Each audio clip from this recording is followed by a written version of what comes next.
Okay, good afternoon, everyone. Last night, thanks to our tireless effort Detective Bureau, and especially the Queens Special Victims Squad, a violent criminal has been taken off our streets. The rape of a 13-year-old girl last Thursday in Kissena Park, Queens, shocked our entire city.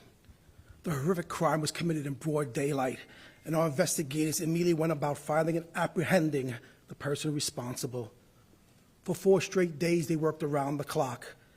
They canvassed neighborhoods, collected evidence, knocked on doors, circulated photos and video, and they never let up in their efforts to close this case. Our department reached out to the media and to the public, and our city was united in getting justice for the victim and her family. No tip went uninvestigated. Every call to 911, 311, and Crime Stoppers was critical. And just after 1 in the morning, after several days of engaging the public for their help, a call came in that a suspect was seen in the confines of the 110 precinct.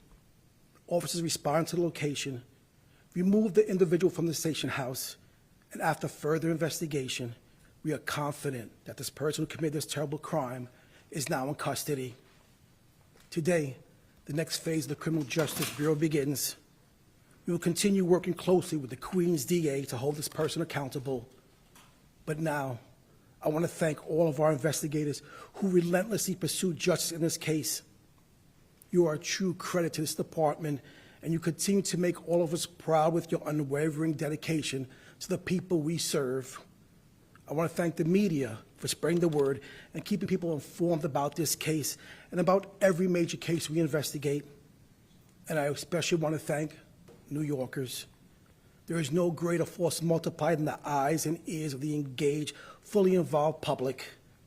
This is exactly what we mean when we talk about public safety is a shared responsibility.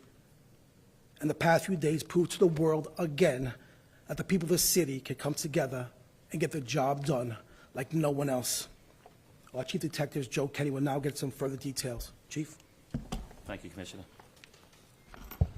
So based on good detective work, coordination with multiple bureaus, and community assistance, we have a perpetrator in custody for this crime.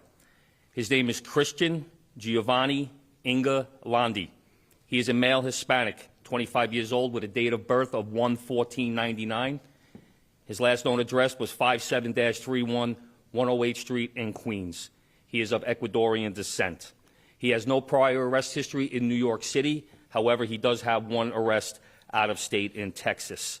Since his time in New York City, he's been involved with the police department only 3 times, involving 3 summonses and 1 domestic violence incident in the 107 precinct that did not require an arrest.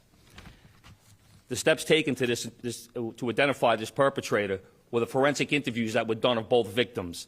These victims gave crucial information that was needed to assist to make this arrest.